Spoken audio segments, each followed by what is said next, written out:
Yahweh los bendiga. Bienvenidos a un tiempo de aprender, de descubrir la escritura y en lo particular hoy veremos una segunda parte, digamos, en temática de lo que vimos en la última enseñanza que, que fue la parashá, totalmente relacionada con el capítulo 23 de Levítico, donde están las festividades. Am, Hoy veremos, fue el capítulo 23, la parashá de hoy arranca del capítulo, la parashá de Mor, arranca del capítulo 25 y allí es justamente, se va a hablar de dos temas particulares. ¿Qué creen? Si es la segunda parte de lo que arrancamos en el capítulo 23, que se refiere a festividades o a tiempos señalados, ¿qué nos quedó pendiente de esos tiempos señalados? Que uno dice en el capítulo 23 no se hace mención de eso. ¿Alguno sabe? Los jubileos y el año de descanso de la tierra. Son tiempos también. Son tiempos también, por lo tanto, de esta parasha que es capítulo 25 y 26, o apenas medio toca el capítulo 26, veremos, nos enfocaremos en este asunto de los tiempos de jubileo y los tiempos del descanso de la tierra. Así que, eh, en- si no vieron la enseñanza de la semana pasada, les invito a que lo vean, a que la descubran, se llama Bejor. Y bueno, hoy veremos una continuación de eso. Así que, sin más, vamos a orar y vamos a adentrarnos en la enseñanza de hoy. Padre Celestial, te doy gracias por este día, Señor, por el privilegio y la oportunidad que nos das de buscarte y de escuchar aquellas palabras que dejaste escritas, que dejaste estampadas para que nosotros podamos tener hoy, Señor, en este presente, un norte, un camino por donde ir, Señor, una voz, una guía. Nosotros te necesitamos, te necesitamos, te necesitamos y no nos cansaremos de decirlo. Porque tú mismo dices, Señor, que todo aquel que invoque tu nombre, Señor, será salvo y nosotros te invocamos porque necesitamos de esa salvación. Guíanos hoy a entenderte, Señor, y aprender a comprender los tiempos y lo que ha de hacer y lo que ha de ser. Te doy gracias porque eres bendito en el nombre de Yeshua. Amén. Para, para arrancar con esta enseñanza, les invito a que vayamos al capítulo 4 de Lucas.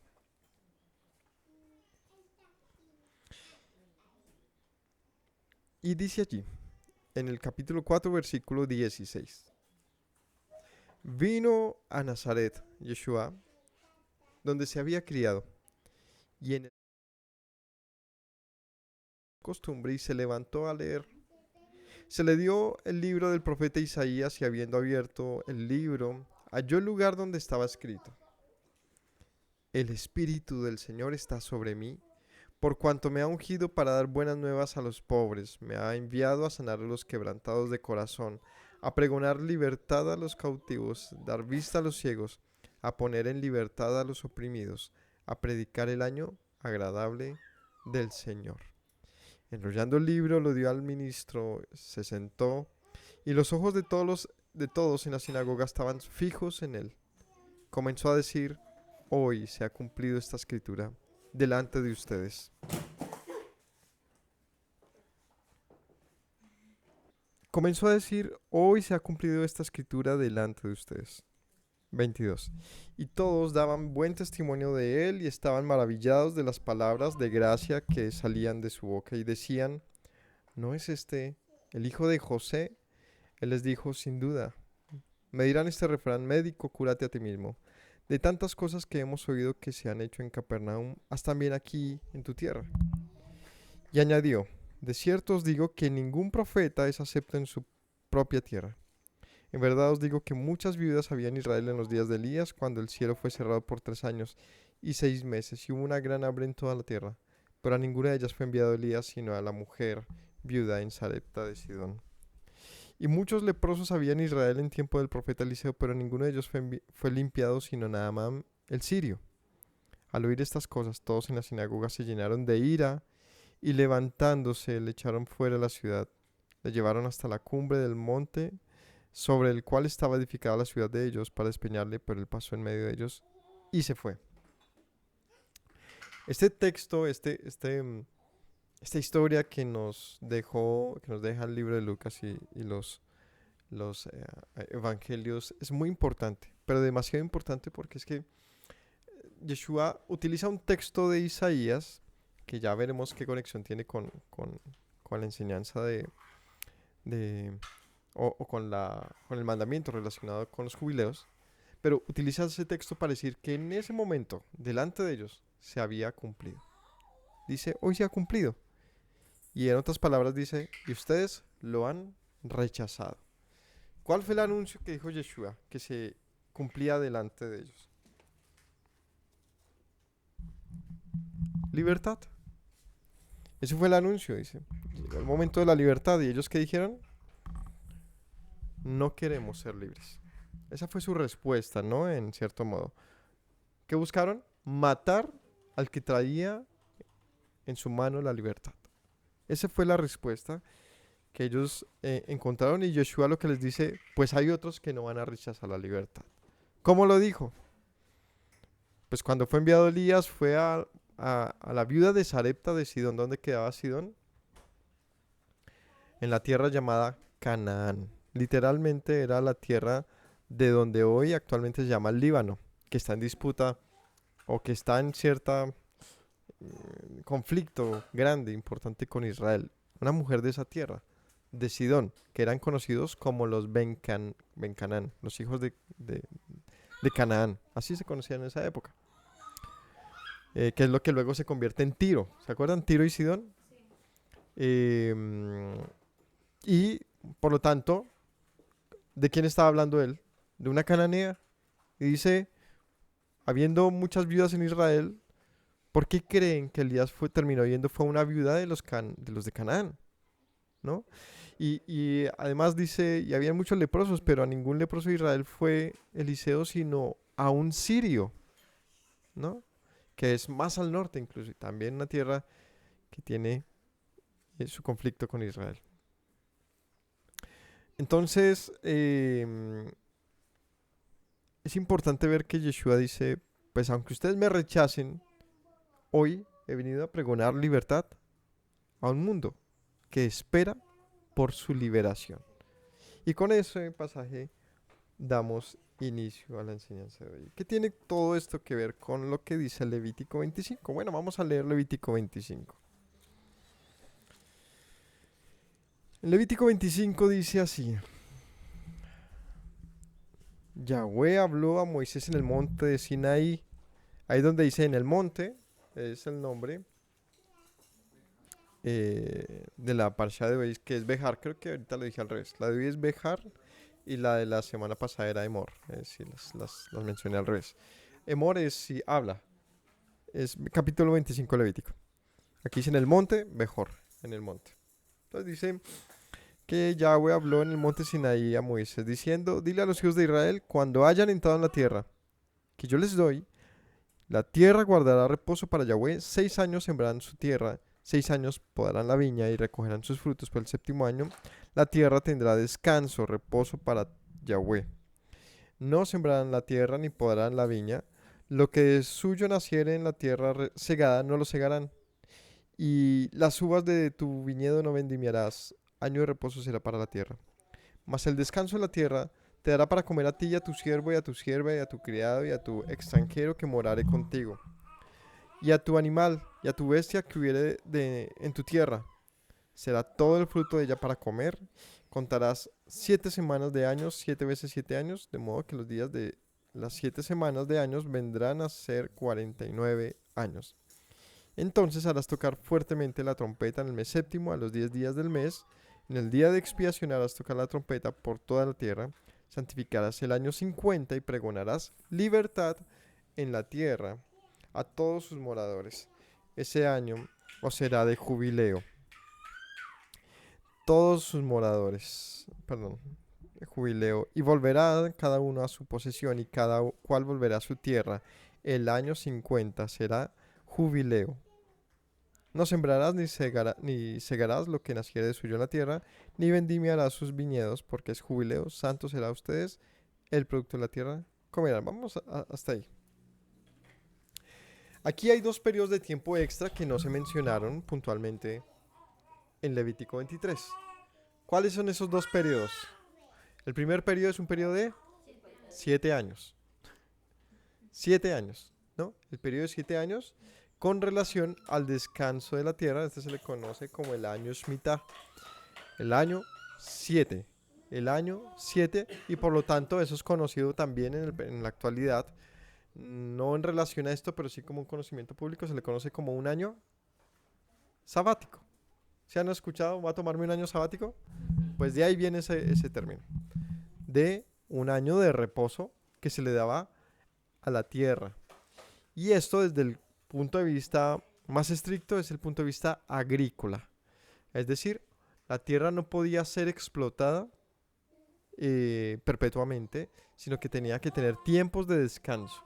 Y con explotación me refiero a extraer de ella de la manera organizada y sistemática con que lo hace la agricultura, sino que en el año 7, como un periodo de gracia para la tierra y de restauración de la misma tierra, lo que haría no sería pérdidas para la nación, sino al contrario, sería mayor abundancia porque la tierra podría dentro de un año, ¿qué pasa si dejas a una tierra durante un año quieta? Pues es un periodo para que ella solita se regenere, se refertilice y tenga un espacio natural en el que la mano del hombre no intervenga, porque cada vez que tú quitas una planta, ¿no? Cada vez que la deshierbas, cada vez que tú eliminas toda esa capa, digamos que de biología, ¿no? De esa capa orgánica que tiene, porque eso es lo que se hace cuando tú cosechas, literalmente no solamente arrancas lo que vas a comer, sino que en el proceso del cuidado de eso también se arranca todo lo que nosotros llamamos maleza. Y aquí dice que ni siquiera la maleza se podía quitar, lo que significa que ella debía tener un proceso natural donde los microecosistemas y todo el tema, digamos, biológico potenciara el terreno y no perdiera sus propiedades, digamos, de fertilidad de la tierra. Cuando pensamos en la tierra de Israel, ¿cómo la pensamos? ¿Cuál es el imaginario que todos tenemos de lo que es la tierra de Israel? ¿Cómo es? ¿Cómo la imaginamos en el sentido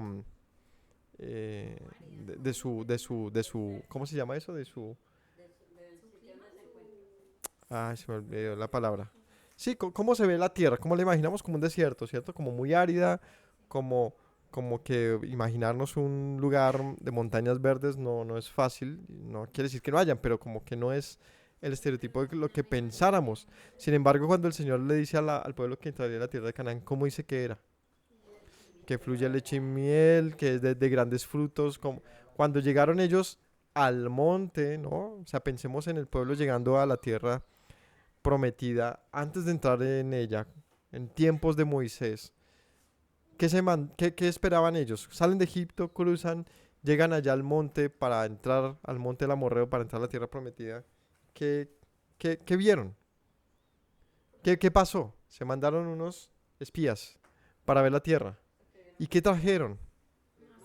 Un testimonio de que la tierra era hermosa, maravillosa.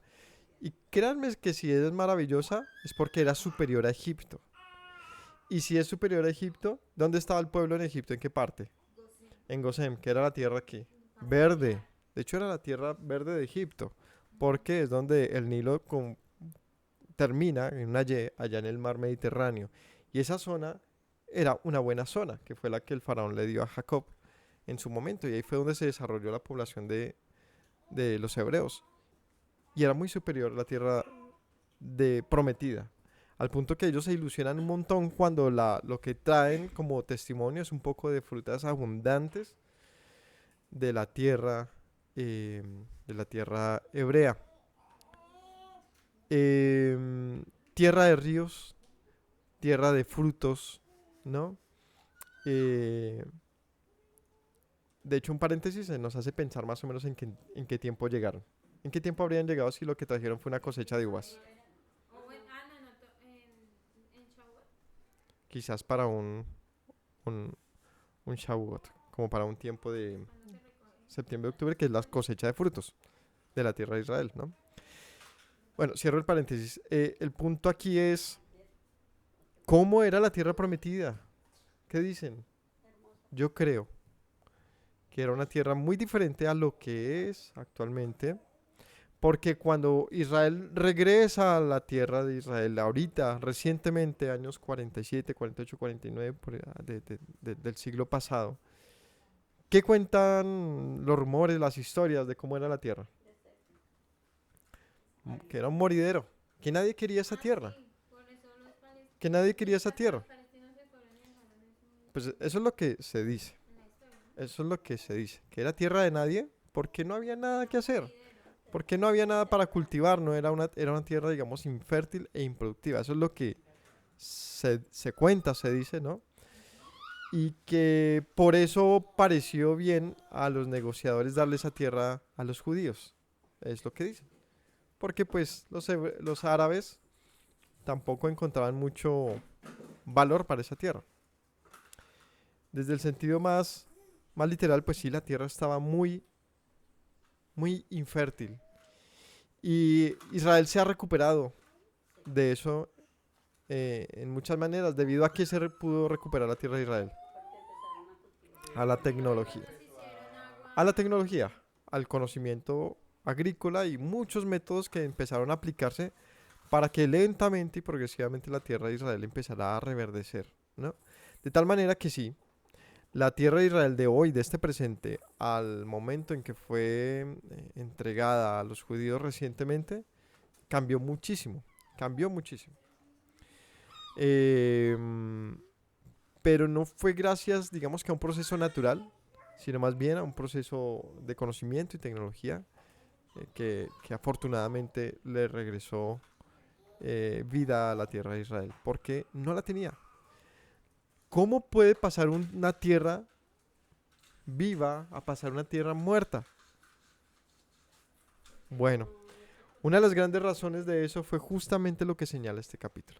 El Señor, quien es dueño de la tierra y conoce su vida, dice, tienen que dejarla descansar o si no ella va a morir. ¿Será que el pueblo cumplió con esto? Un mandamiento que significa la administración adecuada de los recursos. La administración adecuada y no sobreexplotación, que es lo que finalmente también ha confinado nuestro mundo en esta actualidad a un desastre. Nuestro mundo está tan mal actualmente por eso, por no atender cosas tan básicas como dejen descansar la tierra, dejen que ella se regenere.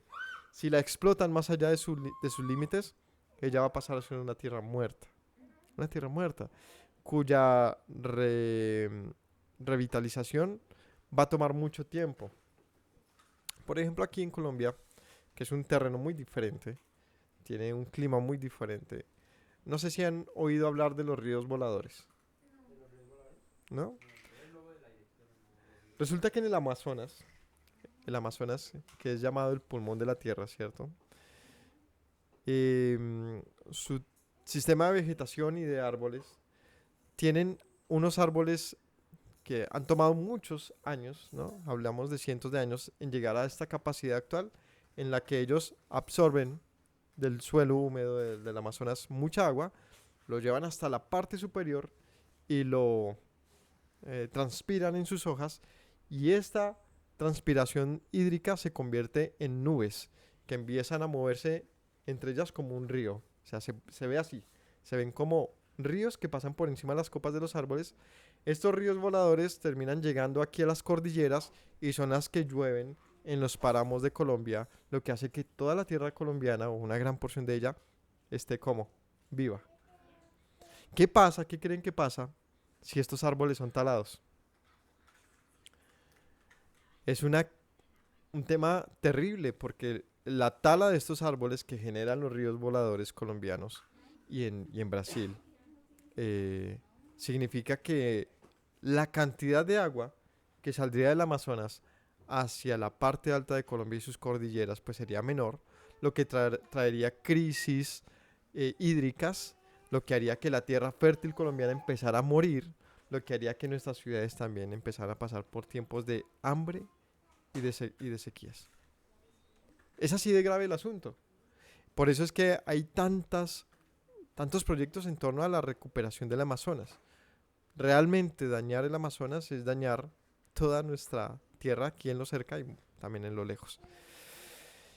Y dicen algunos, pues nada, sembremos nuevos árboles. Hay un problema con sembrar nuevos árboles y es el tiempo.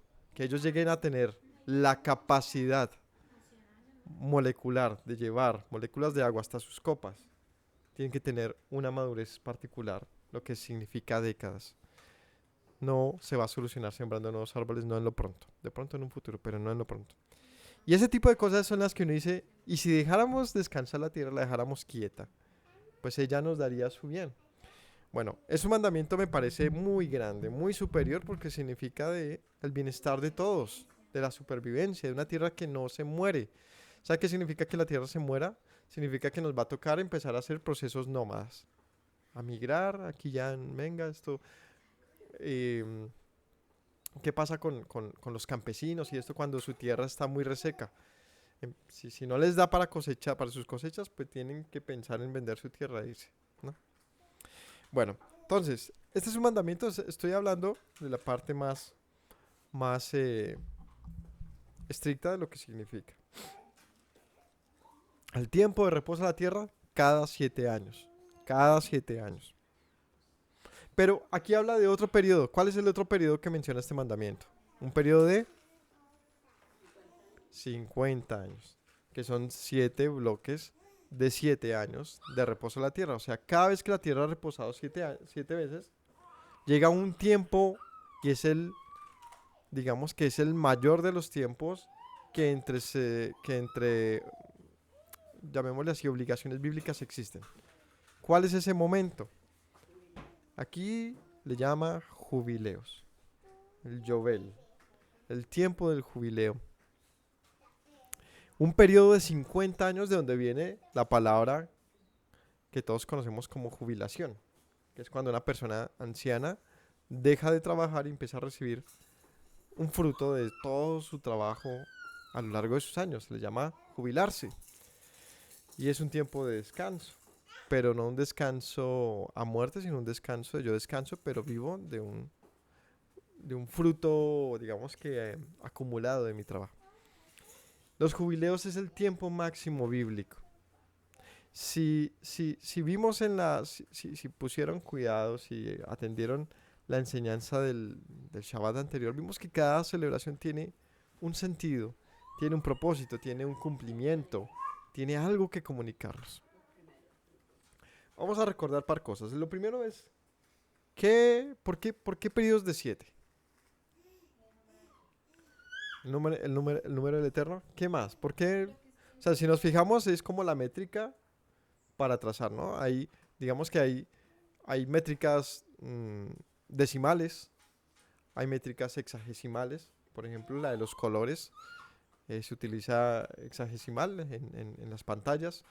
eh, y podríamos decir que bíblicamente hay una métrica heptagesimal, que significa que es cada 7 empieza un ciclo. No de 10, no de 12, que también hubo una época en que o hay comunidades que llevan métricas de 12. em, Israel tuvo una métrica de 12. Si nos fijamos, por ejemplo, les voy a poner un ejemplo, no lo voy a profundizar porque no lo conozco mucho, pero si nos fijamos, ¿por qué el reloj no mide 10 horas, sino 12? ¿De dónde viene la métrica de 12? Si nos fijamos, por ejemplo, en la Biblia también hay una métrica de 12, no, duodecimal sería el término, que se ve reflejado con las 12 tribus de Israel, con los 12 meses del año, con las 12 horas del día, los 12 apóstoles. Hay por lo menos bíblicamente dos métricas, que es la de 12 y hay una de 7, que son diferentes, digamos que tienen diferentes, sí, propósitos y métricas, donde la principal del de 7 es tiempo, son periodos, y el de 12 es un conteo, ya no necesariamente tiempo, sino en base a Israel, un conteo que tiene que ver con Israel, las 12 tribus de Israel, de ahí nace un conteo particular. Y este naturalmente evoluciona y también se mezcla con algunas otras conteos del mundo. Pero sí es interesante saber que originalmente el reloj se haya eh, eh, configurado de esa manera. Creo que se planteó en algún momento un reloj de 10 horas, sí, de 10, pero creo que no se logró pasar a ese, sino que la sociedad se acostumbró a esta métrica que para todos nos es común. ¿Será que científicamente el cada siete, un periodo de 7 es de realmente un reposo? O sea, lo que necesita el cuerpo, lo que necesita la tierra, lo que, y por eso el Eterno lo puso así. Sí, entonces el periodo de 7 está siempre relacionado con ¿qué? Con el reposo, con el reposo. Es una métrica que, como decíamos, ¿qué fue primero? ¿El reposo o el 7? ¿Qué fue primero, el reposo o el 7?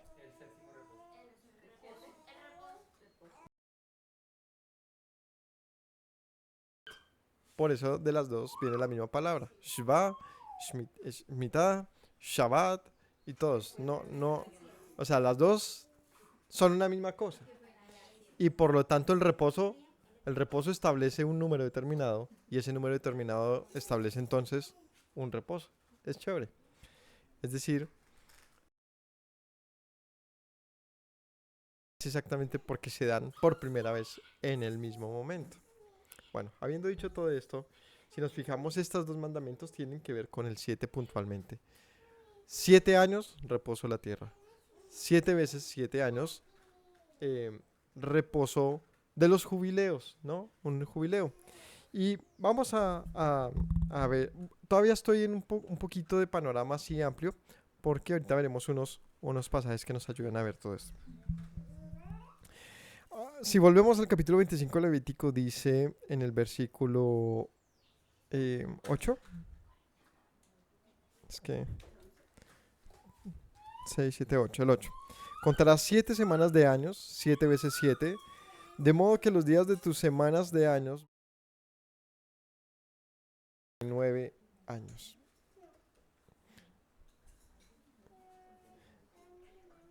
Entonces harás tocar fuertemente la trompeta el mes días del mes y el día de expiación harás tocar la trompeta por toda tu tierra. Entonces decía que al cabo de 49 años harás tocar la trompeta en el mes séptimo a los 10 días del mes, que es el tiempo de Yom Kippur, que es el tiempo, ¿cómo se le conoce? Como tiempo de... ¿El día de qué? De expiación o del perdón. Vean la relación del jubileo con Yom Kippur. ¿Es un tiempo de qué? De perdón. De perdón. Santificarás el año 50 y pregonarás ¿qué? Libertad. La palabra de hoy es libertad, libertad. Y recordamos allá al maestro diciéndonos, si permanecen en mis palabras, serán verdaderamente mis discípulos y conocerán la verdad, y la verdad los hará libres. Todos sus moradores serán año de jubileo para todos sus moradores. Volverá cada uno a sus posesiones, cada cual volverá a su familia. El año 50 será de jubileo. No sembrarás ni segarás lo que naciere de suyo en la tierra. Aquí es donde dice, es un año también es mitad, porque es el último, así que la tierra se va a cuidar igual. No vendimiará sus viñedos, es jubileo. Santo será para ustedes el producto de la tierra, comerán. Y esto que nos puede dar a entender que el año de jubileo y cada año es mitad la tierra repose. ¿Saben qué nos hace pensar? Y esto nos tiene que volver a la primera semana. ¿Cuál fue la primera semana? La creación. ¿Qué pasó después de la creación? No necesitaba ser labrada, no necesitaba ser cosechada. La tierra tendría que dar todo su máximo, ¿no? Y de una manera libre todos podríamos acceder a esa tierra. Finalmente encontramos aquí algo muy grande y es el propósito, o un propósito, uno de los propósitos de la misma creación. ¿Para qué fue hecha la tierra? Sino para ser habitada y para que nosotros podamos tomar de su fruto. Pero aquí es muy interesante y el Señor dice, tranquilos, ella va a dar lo que ustedes necesitan. Lo que significa que no tendrán que salir a trabajar más, preocuparse más. Y esto nos habla de lo que el Señor le dice a Adán: por cuanto hiciste esto, saldrás de la tierra y con sudor trabajarás para encontrar tu comida. Así que el año Shemitah o el séptimo año nos habla de un propósito, y es el reposo, un reposo real de lo que es el trabajar para sobrevivir. Ya no va a ser necesario trabajar para sobrevivir, o sea, el trabajo ya no va a ser un requisito de supervivencia, sino que en la abundancia eterna del Altísimo nos va a brindar de una manera, digámoslo, generosa para todos, suficiente. No sé cómo sea eso, pero sí entiendo una cosa, y es que no tendremos más necesidad de rebuscarnos la existencia. El Señor nos la podrá dar. Cada 7 años se debería ver eso en la tierra. Porque aquí dice algo muy interesante, vea, dice: este año cada uno volverá a su posición. Ah, bueno, veamos un poquito más atrás. Dice en el versículo, ahí mismito, versículo 5, lo que estamos hablando del año de Shemitah, ¿no? Lo que de suyo naciere en la tierra, segada no la segarás. Las uvas de tu viñedo no vendimerás, el año de reposo será para la tierra, más el descanso de la tierra te dará para comer. ¿A quién comería en el año de la tierra? Vea, a ti, a tu siervo, a tu sierva, a tu criado, a tu extranjero que morare contigo, al animal, a la bestia que hubiere en la tierra, de todo el fruto será para comer. ¿Sabe qué pasa en el año 7? ¿De la tierra de quién es? Que la tierra deja de ser mía. O sea, sí, esta es mi heredad, pero el año 7 no es tuya. ¿Por qué digo eso? Porque es que el año 7 tú no podrías prohibirle a nadie que coma de tu tierra, porque no es tuya. Cada 7 años entonces también entendemos una cosa. El Señor dice: espérese, la tierra es mía. Yo se las he dado, pero es mía. Le recuerdo que esa tierra tú tienes 7 años para administrarla, pero 6 años, pero el séptimo año la dejarán libre para que todos participen libremente de la tierra y sepan que yo soy su Dios, quien les ha entregado esa tierra para que vivan de ella. Es interesante, porque el concepto de propiedad privada bíblicamente es ese, ¿cómo le decimos? Es diferente al que actualmente existe. Sí, el concepto de propiedad privada bíblico es mucho más dinámico que en lo que en la actualidad concebimos de lo que es propiedad privada, inclusive de lo que Israel mismo, como nación y como pensamiento general de muchos, piensa hoy que la propiedad privada es muy diferente.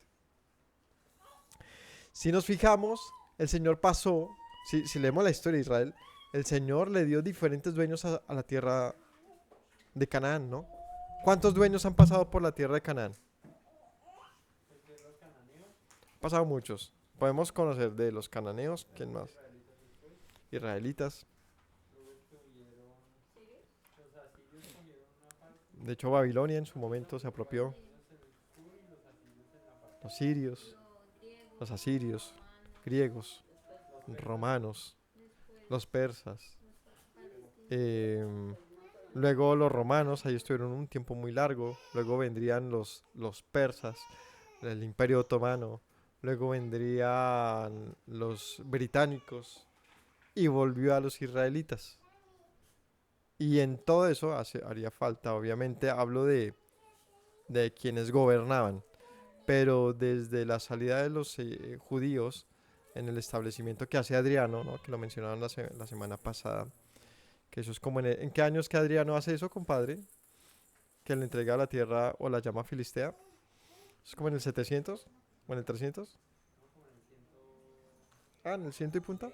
Ah, hace mucho tiempo más para atrás, pues los judíos salen de su tierra y los habitantes que empiezan a vivir y a migrar allá, muchos de ellos judíos, muchos de ellos simplemente moradores que empiezan a tomar la tierra. Esta tierra se convierte con el nombre Filistina, y en la medida que llegan a llevar nuevas culturas y demás, pues algunos grupos se asientan, ¿no? Que son los que actualmente, bueno, es que es tan difícil hablar de quién es el que habita ahorita la tierra palestina, ¿no? Muchos simplemente llegan al punto es que son filisteos. Carret, no lo son. No hay manera. ¿Qué son ellos? Pues son hijos de judíos, son hijos de árabes, son hijos de otomanos, son hijos de romanos, son hijos... Es como pensar, ¿quiénes habitan Colombia? Pues es una pregunta difícil. Aquí somos españoles, o sea, me refiero a nuestros ancestros, a españoles, judíos, africanos, indígenas, y con mucho orgullo este presente, por todo el dolor de nuestros ancestros, pero orgullo en el sentido de que seguimos adelante con esa tierra, pues según tu idiosincrasia, te identificarás hacia un lado o hacia el otro. Pero la verdad, ¿quiénes somos? Humanos. Y ya. No, realmente no somos ni españoles, ni indígenas, ni africanos, ni nada. Ni siquiera el chocuano más negrito que haya en Colombia es africano. No, señor. Él es colombiano. Así que yo querer, o el más ojiazul, blanco, rubio que haya en Colombia, no es europeo, es colombiano. Y por más de que mis rasgos sean muy indígenas, no señor, yo no soy un indígena, a menos que viva en una comunidad indígena, Sí, me como que refiero. te resguarda. Porque sí existen actualmente, sí podría decir soy indígena, pero a menos de que yo no viva con ellos, no señor, yo soy este antioqueño, bogotano, etcétera. Es decir, que hay una apropiación de identidad que se utiliza de una manera muy política, ¿no? Que se utiliza para como para discutir y para ganar derechos, para etcétera, pero no necesariamente porque yo represente eso. Y eso es algo que debe debatirse hoy en día. ¿Saben qué genera esto realmente? Estigmatización. Realmente eso lo que genera es estigmatización. Entonces todos los que viven en Palestina son filisteos y merecen morir, para muchos. Eso es lo que se lee. Pero no, espéreme, no sabe que de ellos también hay un enlace ancestral con, incluso con judíos. Con judíos. Al punto que antes de que los judíos llegaran a esa tierra, ahí convivían judíos y árabes en armonía y en paz. Y muchos de estos judíos también, eh, digamos que tuvieron que tomar una decisión en el asentamiento del nuevo pueblo judío. Que, ¿quién era ese nuevo pueblo judío? Europeos. Europeos. ¿De dónde venían estos judíos? De Alemania, de Polonia, de todo lado, porque hubo una convocación internacional de vamos para allá. ¿Pero dónde eran estos? Europeos de todas partes. Así que realmente la segmentación que hacemos hoy en día creo que es de muy dudosa reputación. Y se hace es a partir de mi idiosincrasia, de yo en qué me relaciono. Lo que hace que sea injusto realmente la manera en que actualmente se geopolitiza el mundo. Es un comentario que les dejo por acá, porque sí se comete una gran injusticia internacional en muchos ámbitos por idiosincrasias, más no por un derecho real de la tierra. Y en este sentido, pues la Biblia es donde nos deja entender esto, porque el Señor dice, no señor, la tierra no será eh, comprada o alquilada a perpetuidad. Lo que significa que si la tierra fuera plenamente y perpetua, digámoslo de alguna manera, para el pueblo judío, el Señor no podría haberlo sacado de su tierra porque Él mismo habría invalidado eso. Sino que Él dice, esta tierra es suya para que la administren. Si no la administran, se me van. Porque lo dice el Señor en un pasaje donde dice que así como los cananeos fueron quitados por su pecado, le dice al pueblo, si ustedes viven mal, también la tierra será quitada de ustedes. Y volverán. Lo que el Señor se ha entregado a perpetuidad es que el juramento de la tierra prometida sería para ellos. Es diferente. Me explico. La tierra prometida ha sido entregada para los descendientes de Abraham para que habiten en ella a perpetuidad. Pero ¿a qué grupo de los descendientes de Abraham le pertenece? Espéreme que ahí hay un tema muy grande que hay que analizar. Porque el Señor dice, si no me la cuidan, se me van todos. Se me van. La tierra no, o sea, es una tierra simbólica. ¿Por qué la tierra de Israel? Porque simboliza muchas cosas. Pero bien, la tierra es muy amplia y generosa y hay lugares mejores biológicamente que la tierra de Israel. Pero ¿por qué tanto énfasis en la tierra? Porque representa un juramento de un Dios a una nación que no existía. Le dice, y allá habitarán, y yo seré su Dios, ustedes serán mi pueblo. Es una relación de un territorio. En, es como, ¿cómo lo voy a decir de esta manera? Es el territorio que Dios escoge para relacionarse con un pueblo, no por causa del territorio, sino por causa de necesitamos un lugar y tiempo. Ese lugar es la tierra de Israel. Pero si analizamos entonces tanta mezcla que ha tenido Israel, es que hablamos de que son mayormente hoy en día que son los israelitas, árabes europeos. Es eso, esa es la realidad, me refiero a sus orígenes. Que desde el año 50 para acá se han reproducido allí, podemos decir que son israelíes. Pero digamos sus ancestros más recientes, pues no son de ahí porque no vivían ahí, sino que hacen parte de una grandísima mezcla a lo largo del mundo. Cosa que no está mal. ¿Cómo así si la Biblia dice que no se mezclarían? No se mezclarían con los cananeos. Y lo hicieron. Y ahí empezó el mestizaje de la simiente de Abraham. Que el Señor les prohibió que lo hicieran porque se contaminarían, no porque ellos fuesen, a ver, comunidades de una raza podrida, no, sino por sus prácticas. Si se arriesgaban a mezclarse, se arriesgarían a optar por sus prácticas. Y lo hicieron. Bueno, eso trajo sus resultados bien graves. El Señor también los tuvo que sacar de la tierra. ¿Y qué pasó con Israel? Pues se mezcló a lo largo del mundo. Así que no hay ninguna raza pura en ese sentido de somos puramente hijos de Abraham. No, espéreme. Es una mezcla, sencillamente. De tal manera que bien la Escritura nos dice, porque la heredad de ser hijos de Dios no es un asunto de carne y sangre. Por eso es importante entender lo que dicen los apóstoles y lo que dice Yeshua acerca de esto. Y lo que dicen los profetas. Llamaré a un pueblo que no era pueblo, les llamaré pueblo. ¿Cómo es posible? Bueno, este mestizaje lo permitió. Así que yo la verdad mm, tengo muchos comentarios que no pueden ser muy comunes ni muy apoyados hoy en día acerca de lo que pasa en la tierra de Israel. Y sí creo que es importante que se haga una revisión de esas cosas y que no caigamos, siempre lo he dicho, lo sigo diciendo, no caigamos en absurdos fanatismos que no se apoyan en la Biblia, sino que se apoyan en ideologías. De uno y otro lado, lo único que hace el mundo es matarse y matarse y matarse. Es momento de entender que a todos entonces el Señor nos va a expulsar nuevamente de su tierra.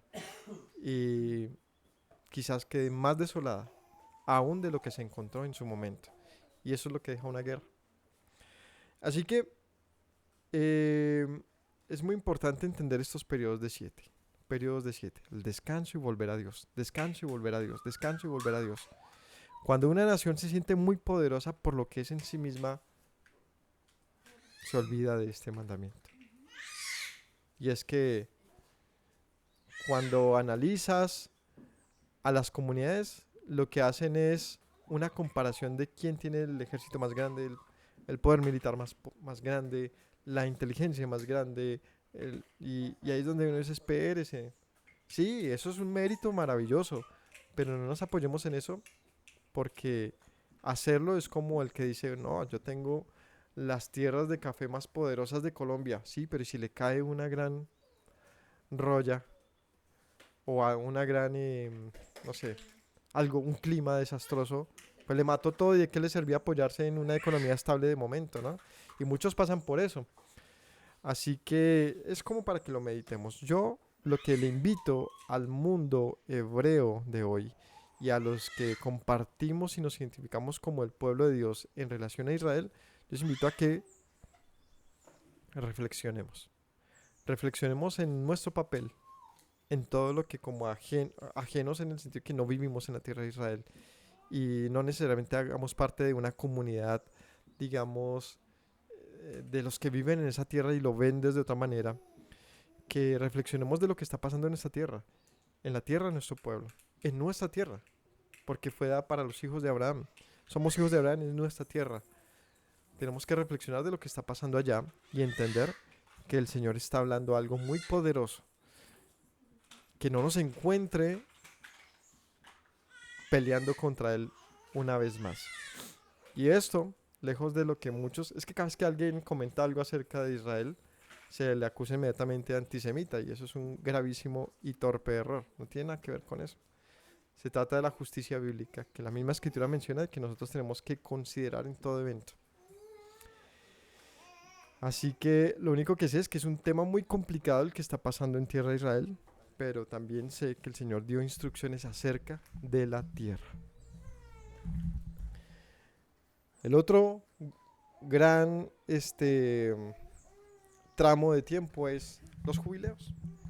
En el año de jubileo, es decir, cada 7 periodos de 7 de años de la tierra, se proclamaba el año de libertad. Ahora sí, vamos a revisar bien este punto.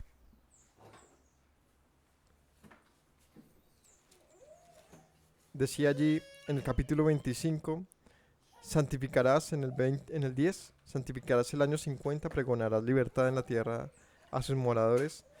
Será año de jubileo y volverá cada uno a su tierra, a su posesión, volverá a su familia.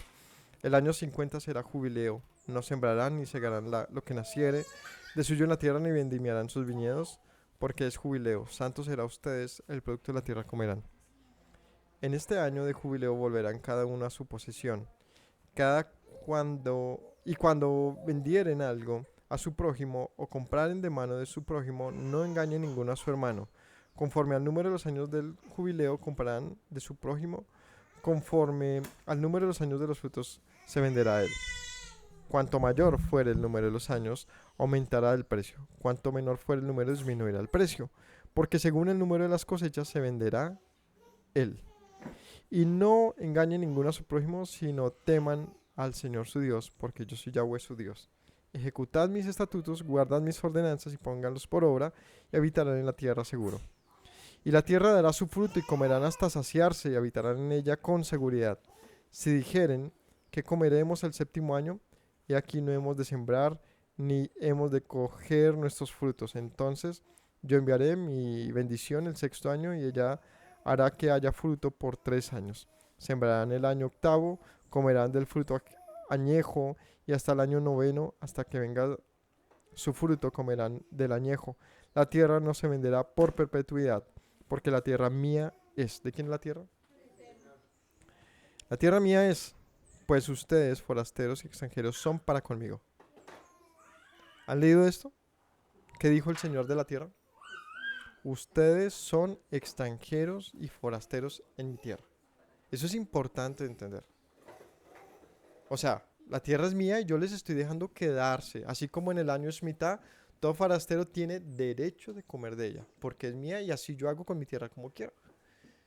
Y en este momento, aunque yo les he jurado esa tierra para ustedes, ojo, como forasteros extranjeros son para conmigo. ¿Esto qué significa? Que a pesar de que sea suya, es mía. Es como, pensémoslo desde la óptica de la parábola del maestro. ¿Cuál es la óptica? Son administrados de la tierra, administradores. Pueden vivir en ella para siempre, pero es mía. Nunca va a ser suya. Si ustedes esperan explotar mi tierra, serán cortados de ellas. Y esto me refiero no solamente en el sentido del uso de la tierra, sino de todas las prácticas dentro de la tierra de Israel. Por eso es muy importante entender que es que el derecho de vivir en la tierra de Israel está completamente relacionado a las prácticas. Todo pueblo cuyas prácticas no se conformen a lo establecido por Dios para la tierra de Israel, le digo una cosa, va a ser quitado hasta que se humille y reconozca y se arrepienta delante del Señor, entonces Él considerará volverlo a la tierra. Recordemos lo que dice el año Shemitah del jubileo. ¿Qué dice? Cada uno que volverá. Cada uno volverá. Y esto nos tiene que hacer pensar, venga, estamos hablando que es el periodo mayor. ¿Dónde está el pueblo de Israel? En el mundo. En cualquier lugar del mundo. Si uno de los cumplimientos de lo que significa la mayor de las fiestas, como el cierre de todo, es volver a su heredad, la que Él nos dio. Porque lo que pasaba dentro del año es que, bueno, yo tengo, como acá, ¿no? Que dice, bueno, yo tengo, ¿dónde vivo? No sé, un ejemplo, vivo en Bogotá. ¿Y usted qué tiene? Yo tengo una tierrita en el Huila. ¿Pero por qué vive acá? Negocios. Me sirve de pronto tener esa allá para cultivos, pero vivir acá por negocios. Yo qué sé. Pues eso ha pasado siempre. La tierra, por lo tanto, tenía entonces 49 años, ¿para qué? Para negociarse. para tener libertad en ese reordenamiento hasta que llegaba el año 50 y todo, ¡pum! Jumanji, ¿no? Volvía a su inicio. Volvía a su inicio inmediatamente. ¿Por qué? Y mi derecho sobre lo que yo ya compré y vendí, lo pierdes. ¿Por qué? Porque nunca tuviste el derecho. La pregunta es, ¿y dónde está el conteo de los jubileos? Ojo, es un mandamiento para Israel. El pueblo actual dentro de la tierra de Israel se reconoce como Israel, hijos de esto. La pregunta es, ¿dónde está este mandamiento de la tierra? ¿Dónde está el mandamiento de los jubileos y del restablecimiento de la tierra? La verdad es que es uno de los mandamientos más perdidos que hay, porque no se sabe. No se sabe cuándo es el conteo, no se sabe cómo observarlo, y realmente es imposible dentro de los parámetros actuales. Un Estado laico jamás va a cumplir esto. Es una fiesta profética. Entonces es algo muy profético, pero nos sigue dejando ese sinsabor de la conveniencia de la citación bíblica. ¿Sí me hago entender? Que es donde yo puyo un poquito y exhorto a las comunidades que utilizan la escritura para justificar cosas que pasan hoy en la tierra de Israel. Yo les digo, si la van a usar, úsenla bien. El problema es que usar hoy en día la Biblia para entender lo que está pasando en Israel va a traer más contras que pros. Porque uno no solamente, claro, el mundo, si pensamos lo que hizo Hamas y la forma de existencia de muchas de estas culturas es un desastre, por supuesto, es un desastre. Y entiende uno los juicios que llegan. Se pueden entender desde esa óptica de violencia. Las sociedades violentas tienden a desaparecer. Pero si yo como instrumento de Dios en esto tampoco hago justicia, es donde encontramos un pero grandísimo que tiene que ser reflexionado. Invitaciones, pueblo de Dios, tenemos que reflexionar de nuestro obrar. Porque como dijo el Señor, si no son mejores que ellos, las naciones que ustedes echan fuera, también serán sacados fuera. Está en la Biblia. En otras palabras, nuestra justicia tiene que ser superior. Bien dijo Yeshua, si vuestra justicia no es superior a la de los escribas y fariseos, ¿qué dijo? Tampoco entrarán en el reino de los cielos. Y esto es gravísimo. Es una denuncia bíblica, que es lo que yo invito a que hoy pensemos. Y no quiero estigmatizar, ni quiero meter a todos en un grupo. Lo que sí quiero decir es que las tendencias, los movimientos suelen ser odiosos porque todos terminan metidos ahí. No, tenemos que tener la capacidad de autocrítica y de un análisis riguroso. Si es que creemos en la Biblia, créanme que ahí están las respuestas de cómo pensar acerca de todo esto. Yo lo que entiendo y lo que me es importante reconocer es que cuando vino Yeshua, él no se puso a pelear en contra de los romanos y decir esta tierra nos pertenece. Lo que dijo, ¿qué fue? ¿Qué dijo Yeshua acerca de ese asunto? ¿Ah? ¿Cuál fue su postura acerca de nuestra tierra? Entender, y le dijo a Pilatos, esta autoridad no es tuya, mi padre te la da, por eso yo me someto, mátame, porque ese poder no es tuyo, mi padre te lo dio. Cuando entendemos que el poder real está en las manos de Dios y no de los hombres, tenemos un comportamiento más humilde.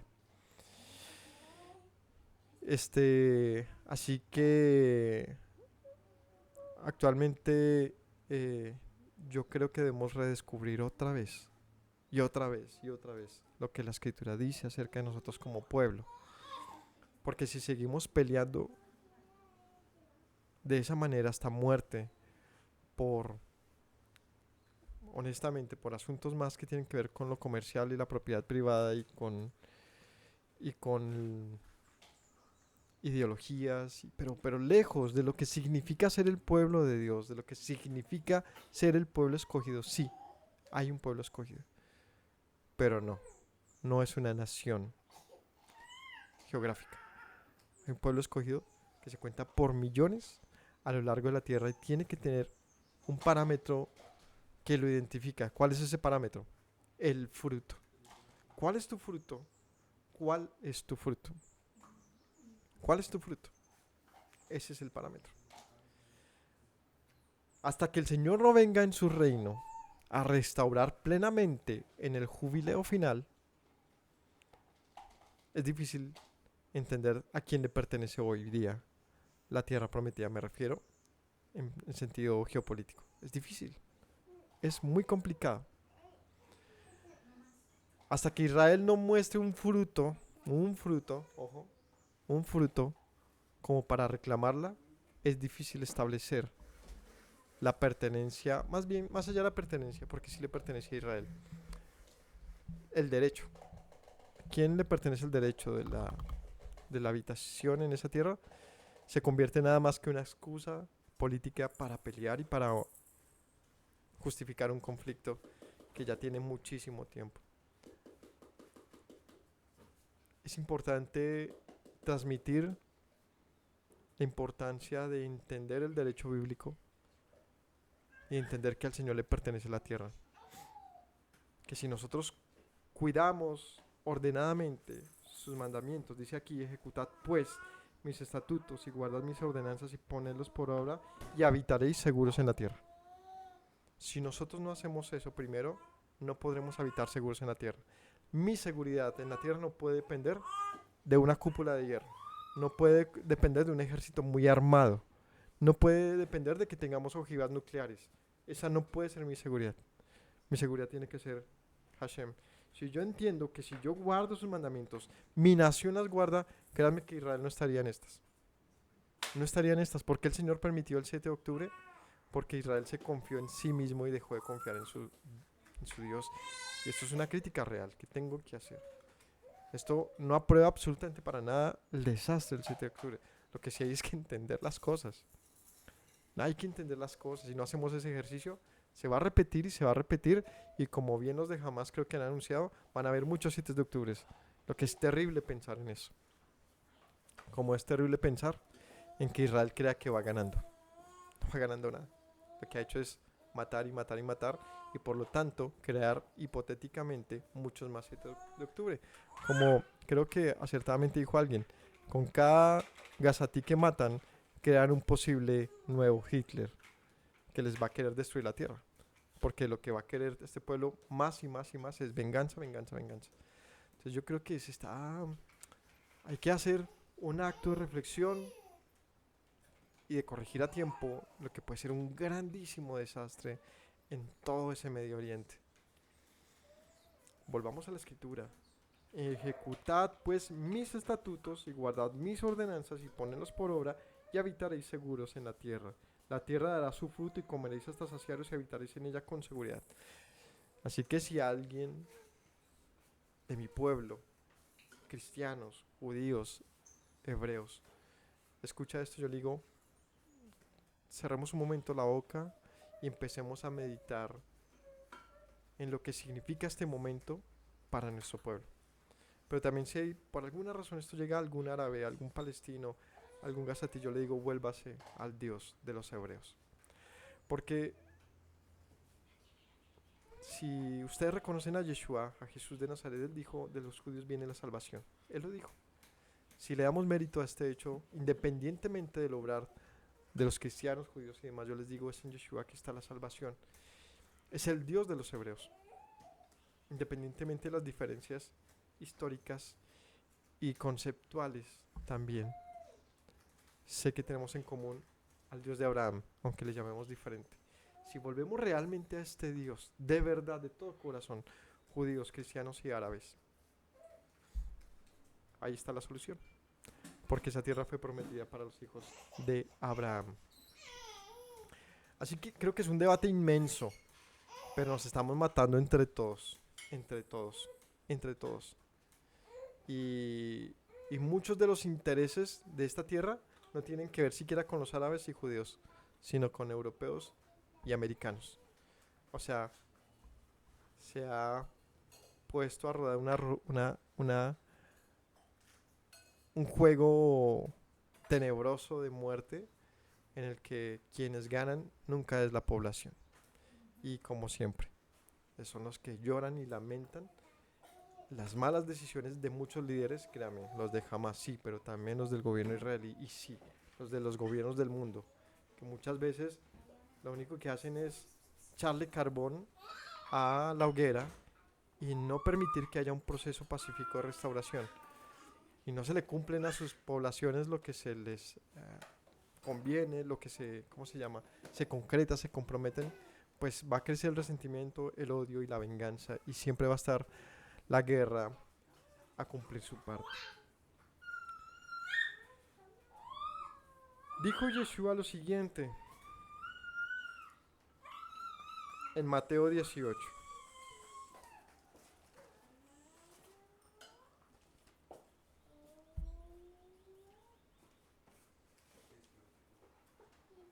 Mateo 18 dice así, en el versículo 21.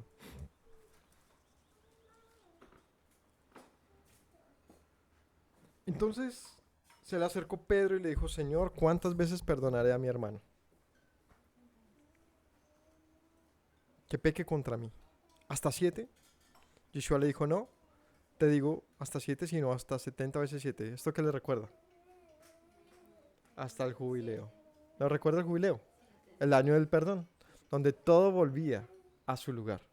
Lo que está diciendo Yeshua es, el perdón magno del Señor se ve reflejado a lo largo de la misma creación, hasta que todo se reinicie.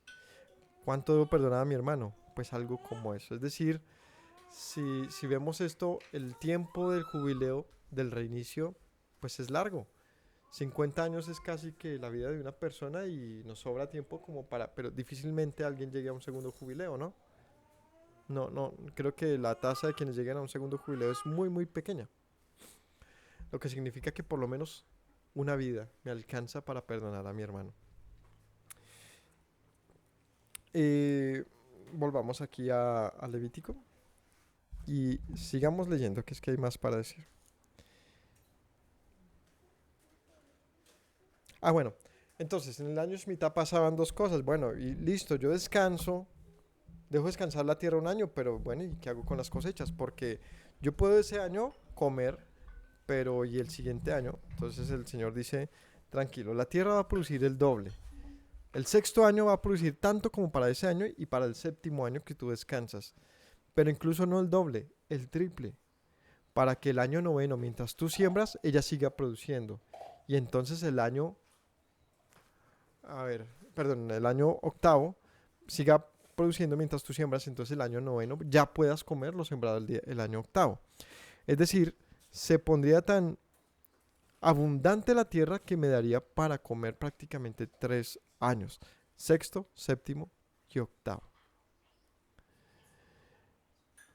Esto me muestra otra vez un panorama profético. ¿Cuándo se siembra para ese periodo? El sexto año. Si hablamos de los periodos bíblicos, el sexto año, ¿qué es? Es un periodo antes del reposo, es el periodo del hombre, es lo que significa esta vida. ¿Cuándo siembras para cosechar eternamente? Acá. Luego viene el reposo, disfrutas de eso. Y el octavo, ¿qué te dice? Pues ya será un nuevo periodo. Es un nuevo periodo. Pero cuando siembras para descansar es en el sexto, no se siembra en el séptimo.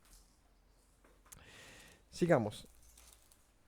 Sembraréis el año. Entonces dice: si dijereis que comeremos el séptimo año, he aquí no hemos de sembrar ni hemos de recoger nuestro fruto. Entonces yo les enviaré mi bendición el sexto año. Ella hará que haya fruto por 3 años. Sembrarán el año octavo y comerán del fruto añejo hasta el año noveno, hasta que venga su fruto. Comerán del añejo. La tierra no se venderá a perpetuidad, porque la tierra mía es. Pues vosotros forasteros y extranjeros sois para conmigo, por tanto en toda la tierra vuestra posesión otorgaréis rescate a la tierra. Cuando tu hermano empobreciere y vendimiere algo de su posesión, entonces su pariente más próximo vendrá y rescatará lo que su hermano hubiere vendido. Cuando el hombre no tuviere rescatador y consiguiere lo suficiente para el rescate, contará los años desde que vendió, pagarán lo que quedare del varón a quien vendió y volverá a su posesión. Mas si no consiguiere lo suficiente para que la devuelvan, lo que vendió estará en poder del que la compró hasta el año del jubileo, y el jubileo saldrá y él volverá a su posesión. El varón que vendiera esta casa de habitación en ciudad... Listo. Entonces, ¿qué dice aquí? Que la tierra debe ser redimida si está...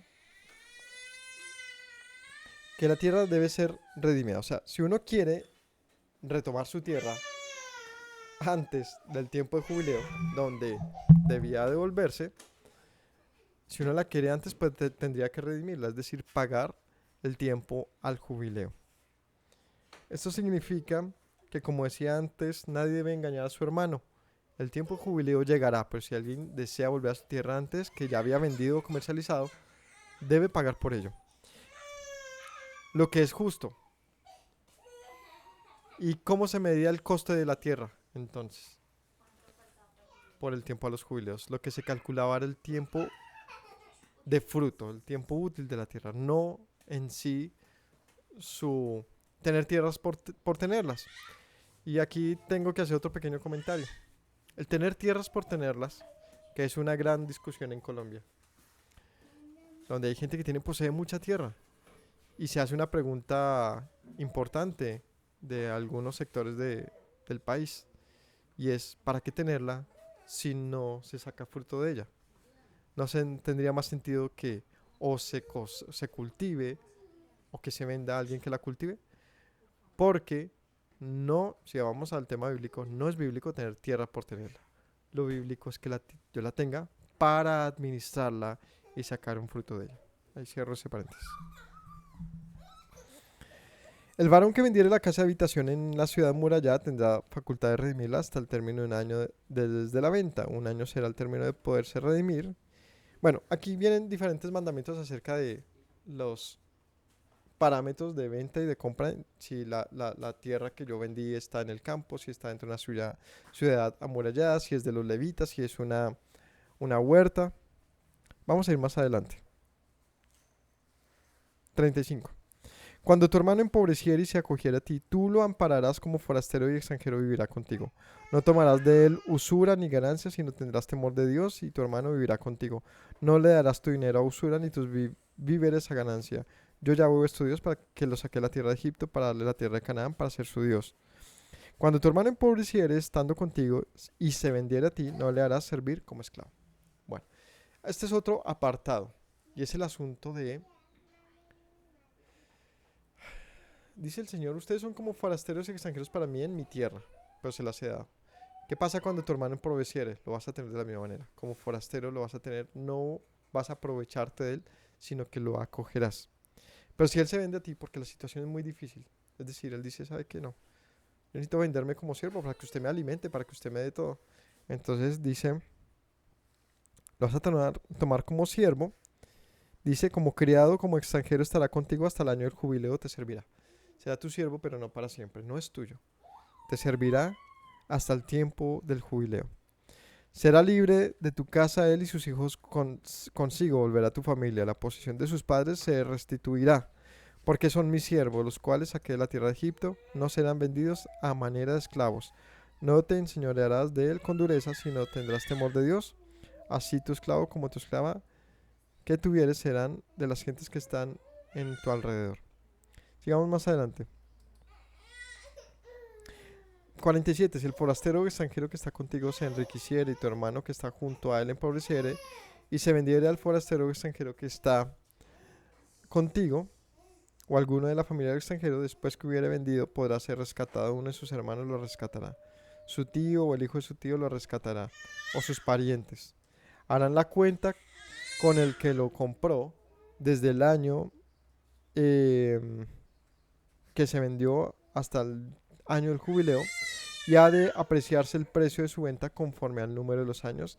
Se contará el tiempo que estuvo con él conforme al tiempo de un criado asalariado. Si aún fuere muchos años, conforme a ellos devolverá para su rescate. Bueno, aquí que está hablando de si alguien es siervo y tiene que esperar para el año del jubileo, un familiar puede comprarlo o él mismo puede rescatarse. ¿Qué es rescatarse? Pues que yo le pertenezco a esa familia o a esa persona hasta el tiempo del jubileo. Si yo quiero salir de ahí antes, pues debo comprar mi libertad. ¿Cuál es el costo de la libertad? Pues se calculaba el tiempo al cierre de los jubileos. Obviamente cuesta más un siervo que puede durar conmigo 40 años a uno que le quedan 2 años para su libertad. Se calculaba entonces era el tiempo al tiempo del anuncio de la libertad. Em, Sigamos. Como si no se rescataran esos años, en el año del jubileo saldrá él y sus hijos con él, porque mis siervos son hijos de Israel, son mis siervos, los cuales saqué de la tierra de Egipto, yo, Yahweh, su Dios. Entonces, se anuncia el tiempo de libertad de los cautivos para el tiempo del jubileo, y aquí es donde, por eso arrancamos con esta cita de Lucas, ¿no? Yeshua dice que ha venido ese tiempo en que se cumpla la libertad de los cautivos, proclamar el año bueno y agradable del Señor. Él dice, hoy se ha cumplido. Una profecía de Isaías que tiene todo que ver con el jubileo, y es la libertad. La libertad. Yeshua vino a proclamar la libertad de hombres y mujeres pecadores, esclavos del pecado, que nos vendimos al pecado, y Él ha comprado nuestra libertad. Él ha comprado nuestra libertad. Pero ¿quién puede ser libre sino aquel que quiere ser libre, ¿no? Por eso él utiliza muchas parábolas en torno a esto, en las que habla del perdón. El perdón fue de hecho quizás uno de los conceptos más usados por mano de Yeshua, ¿no? Por su voz. El perdón, la reconciliación, la paz. Venir a Dios para ser restaurados. Entonces, mis hermanos, hay más cosas por decir, la verdad es que sí las hay, pero me extendería mucho más. Por ahora quiero que quedemos reflexionando en todo lo dicho, y es que ahí, si nos vamos a... ¿Sabe qué es la Biblia? Es un libro para expertos abogados, en muchos asuntos, ¿no? Me refiero, tiene mil usos, pero me refiero, si queremos hablar de justicia, es el libro por excelencia para un abogado, si es que queremos hablar de un tema bíblico. Si no somos expertos, podemos estar distorsionando la Biblia a la manera de Satanás. A veces somos expertos espadachines usando la Biblia, matando a nuestro hermano porque no sabemos usarla. Si realmente quieres hablar y justificar, o más bien razonar acerca de la existencia, en este caso de temas difíciles que tienen que ver con el ámbito de nuestro pueblo y de tantas cosas, hagámoslo, si lo vamos a hacer, hagámoslo con responsabilidad y conciencia de que como un buen abogado tiene que hacerlo delante de un juez. Él no puede ir a improvisar, a decir cosas torpes, porque puede perder su título.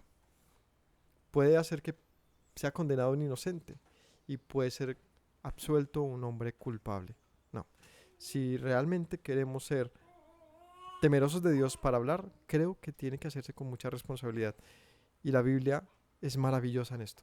Tiene tantas cosas por ser vistas y analizadas y observadas en relación a la justicia que todos tenemos que tenerlas en cuenta.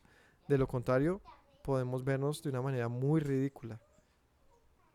Yo soy una persona que veo mucho política, tanto que yo me canso ya con el cuento, porque me veo eso, muchas cosas ridículas en mi país. Digo, es increíble que un congresista, que un presidente, que un alcalde diga estas cosas. O sea, es increíble, porque cuando uno lee sus palabras o lo que dice, muchas veces uno dice, de verdad parece que no hubiese estudiado en cosas que un estudiante, una persona común detecta ahí como un error grave. Y pues obviamente eso desdice mucho de su esencia como político o figura pública.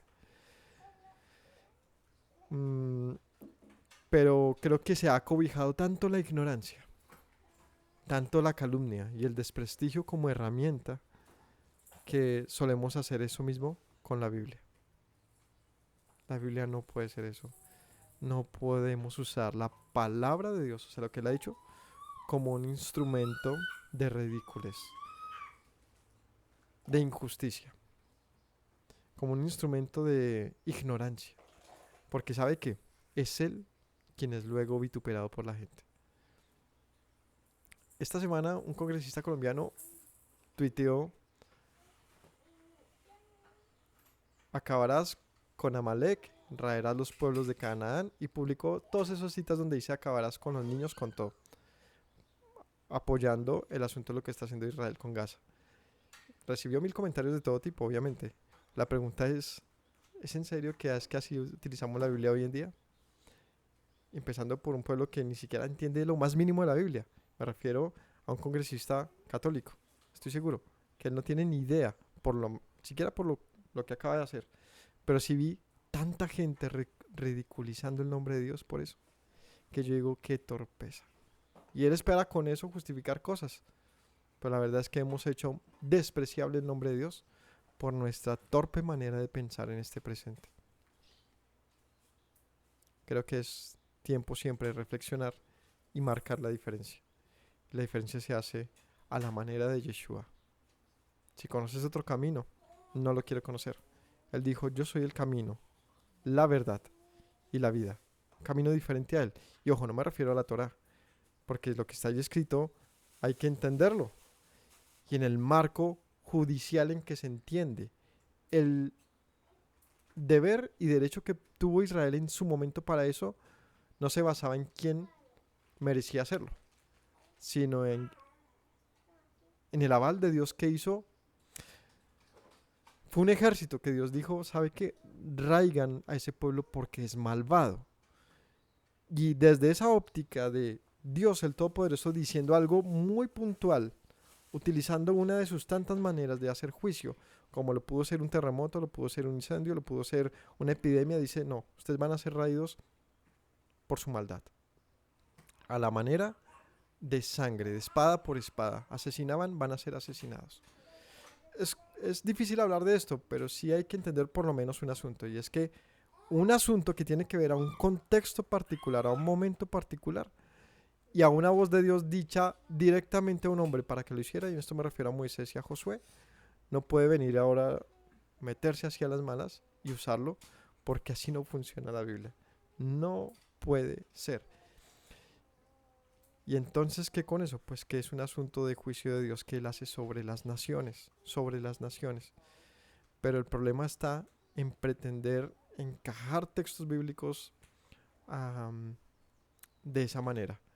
Es completamente errado, y si nos pone en lo que hablaba ahorita, en ignorancia, en ridiculez y peor aún, en hacer que el nombre del Señor sea blasfemado. Porque claro, la gente ve eso y dice, ¿en serio? ¿Usted me va a hablar de Jesucristo en amor, el Dios de los católicos, pero ahora cuando conviene va a decir que todos merezcan morir? Entonces, y que lo diga un congresista, ese es el tipo de cosas que yo digo, nos tenemos que ver, porque creo que la ignorancia y el ridículo se ha apropiado de los grandes círculos de opinión y del mundo. Así que yo creo que si no leemos la Biblia y esta no nos transforma por dentro, nada más lo va a hacer. Difícilmente algo más lo haga. Es momento de reflexionar realmente lo que decía la Escritura. Y ella nos dice, hay un derecho para habitar en la tierra. Aquel que guarda mis estatutos y mis decretos los pone por obra, vivirá seguro en ella. Así que yo espero en las promesas del Señor de esa manera. Prefiero optar por ese camino, que es el camino que la Escritura dice, y no otro. No es un reclamo de soy hijo de Abraham. Yeshua les dice, son hijos del diablo. ¿Por qué me dice que son hijos de Abraham? Si lo fueran, harían sus obras. O sea, deslegitimiza sus derechos cada vez que puede, porque sus frutos no daban crédito del derecho legal que se reclamaban. Hoy en día tenemos que leer eso y entenderlo. Así que discúlpeme, pero esto no tiene nada que ver con antisemitismo, ni mucho menos. Yo estaría hablando de mí mismo. Yo soy también hijo de Israel. Estoy hablando de, justamente, como dicen por ahí, los americanos. Nadie puede hacer un chiste de un negro sin un negro, ¿no? O sea, lo mismo. Yo no puedo hablar de mi pueblo sino porque soy pueblo. Es decir, yo me identifico plenamente con la descendencia de Abraham llamada Israel, con esa. Así que justamente por eso creo que mi crítica es válida, porque yo no soy ajeno a ese pueblo, y al contrario, me avergüenzo de muchas cosas o me escandalizan muchas cosas, que solamente digo, pueblo mío, tienes que ver lo que estás haciendo porque también el Señor está viendo y, y podemos engañarnos a nosotros mismos, pero a Él no. Así que así hoy en día tú ves las marchas así, multitudinarias dentro del Estado de Israel, de judíos diciendo, reclamándole al Estado, ¿qué está pasando? ¿Qué está pasando? No se ha solucionado nada. Y sí ha crecido una nueva historia para el pueblo de Israel que es muy desafortunada. Tenemos que orar por nuestro pueblo, tenemos que orar por el mundo, tenemos que orar por todos estos asuntos y marcar una diferencia. Si no lo hacemos y nuestro mensaje es de odio todo el tiempo, pues lo único que hacemos es disparar, pero con otro tipo de arma. Si no hacemos la diferencia, de verdad, que no sentiremos nunca eso que sí dijeron sobre Yeshua y sus apóstoles. Tú estabas con él, ¿cierto? Hablas como él. Yo creo que esos comentarios que hacemos hoy en día no tienen nada que ver con él. Hablas como él. Yo quisiera que dijeran de mí, benditos los pacificadores porque serán llamados hijos de Dios. Ojo, a escuchar más lo que dice la escritura, menos lo que dicen los estereotipos, menos lo que dicen las polarizaciones, menos lo que dicen los entornos políticos que tienen, créanme, no seamos torpes, eso tiene otros propósitos, pero lejos es el pueblo. Y ver tantos asuntos políticos a lo largo del mundo y leer tanta historia nos va a ayudar a darnos cuenta que humanamente seguimos siendo lo mismo, oportunistas. Pero un pueblo que reconoce a su Dios va a marcar la diferencia. Así que como dice Crónicas, si se humillare mi pueblo sobre el cual es invocado mi nombre, y se arrepintiesen y restaurasen, restituyeran, entonces yo los escucharé y sanaré su tierra. Es el único camino.